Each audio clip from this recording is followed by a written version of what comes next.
ایک دفعہ کا ذکر ہے کہ حضرت موسیٰ علیہ السلام کو اللہ نے حکم دیا کہ موسیٰ علیہ السلام آپ جائیں، سمندر کی طرف جائیں، وہاں 3 کشتیاں ڈوبنے والی ہیں۔ حضرت موسیٰ علیہ السلام فوری حکم الہی کی تعمیل کرتے ہوئے سمندر کی جانب چل پڑے۔ ساحل پرسکون تھا۔ بہت دور سے ایک کشتی آتے ہوئے دکھائی دی جو آہستہ آہستہ ساحل کی طرف بڑھ رہی تھی۔ ابھی وہ کنارے سے کچھ ہی فاصلے پر تھی کہ حضرت موسیٰ علیہ السلام نے آواز دی کہ اے کشتی والو، اللہ کا حکم آنے والا ہے، ہوشیار رہنا۔ انہوں نے جواب دیا، حضور آپ جانتے ہیں کہ اللہ کے حکم کو تو کوئی ٹال نہیں سکتا، ہم تو اس کے بندے ہیں جو حکم الہی کے پابند ہیں۔ کشتی والے ابھی یہ بات کہہ ہی رہے تھے کہ اچانک ایک بہت بڑی موج اٹھی اور کشتی ڈولنے لگی۔ سوار اپنے آپ کو بچانے کی کوشش کرنے لگے۔ اتنے میں ایک اور زبردست موج آئی اور کشتی کو اپنے ساتھ بہا کر سمندر کی تہہ میں غرق کر کے لے گئی۔ پہلی کشتی یوں غرق ہو گئی۔ تھوڑی دیر میں ایک اور کشتی سمندر میں نظر آئی تو حضرت موسیٰ علیہ السلام نے انہیں بھی دور سے آواز دی اور خبردار کیا اور کہا کہ او کشتی والو، ذرا محتاط ہو کے آنا۔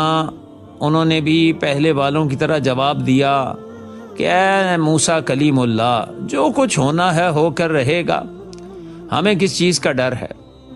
کشتی کو کنارے کی طرف لانے کی کوشش کرتے رہے، یہاں تک کہ ساحل کے قریب آتے آتے پھر یہ کشتی بھی ڈوب گئی اور موجوں کا شکار ہو گئی۔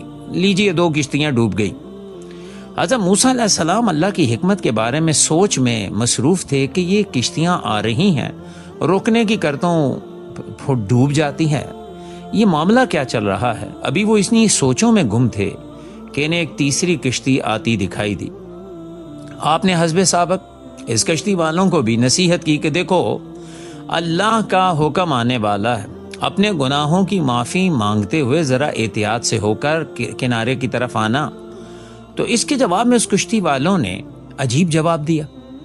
انہوں نے کہا، اے اللہ کے نبی، جس طرح آپ سچے ہیں اسی طرح اللہ کا حکم بھی اٹل ہے اور سچا ہے۔ ہمارا یقین ہے کہ اللہ کے حکم کو کوئی بدل نہیں سکتا، لیکن اللہ کی رحمت بھی تو ہے نا اے موسیٰ علیہ السلام، ہم اس کی رحمت سے کیوں مایوس ہوں؟ اگر ہم سے پہلے 2 کشتیاں ڈوب چکی ہیں، لیکن ہم تو اللہ کی رحمت پر یقین کر کے آس لگا کر ہم کنارے کی طرف بڑھتے ہیں اور اس سے اس کے رحمت کے سوالی ہیں، لہٰذا اللہ ہماری مدد فرمائے گا۔ ہم اللہ کی رحمت پر بھروسہ کر کے آ رہے ہیں، آپ دعا فرمائیں، وہ اپنی رحمت کے صدقے میں ہمیں ضرور امن اور سلامتی کے ساتھ کنارے پہ پہنچا دے گا۔ کشتی والوں کا یہ جواب سن کر موسیٰ علیہ السلام خاموش ہو گئے اور دل ہی دل میں ڈر رہے تھے کہ شاید ابھی لہریں آئیں گی اور اس کشتی کو ڈبو دیں گی جیسے پہلی 2 کشتیوں کے ساتھ ہوا۔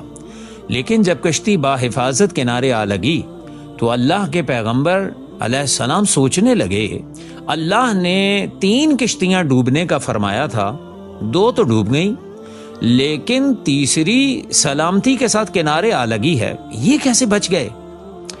اللہ کی بارگاہ میں جب عرض کیا تو ارشاد باری تعالیٰ وہ کہ موسیٰ علیہ السلام، آپ نے سنا نہیں کہ تیسری کشتی والوں نے کیا کہا؟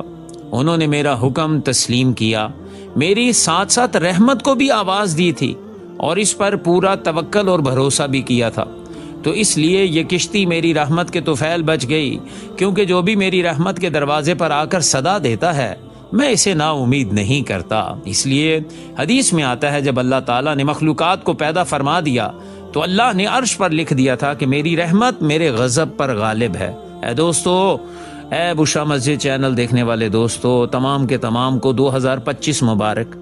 اللہ کا حکم اٹل ہے، اللہ کی عطا سے ایک نیا سال مل رہا ہے، بس اللہ سے اس کی رحمتوں کا سوال کرتے رہنا، اللہ تعالیٰ سے اس کی رحمتوں پر بھروسہ مانگتے رہنا۔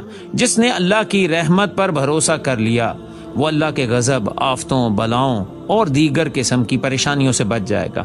آفتیں بلائیں آئیں یا زندگی میں تکلیفیں، محض اللہ کو پکارتے رہنا، اس کی رحمتوں کو مانگتے رہنا، وہ اپنی رحمت کا صدقہ ہر بلا ٹال دیتا ہے، جیسے اس کشتی والے کو اللہ نے بچا لیا۔ اللہ رب العالمین ہم سب کو عمل کی توفیق عطا فرمائے، آمین۔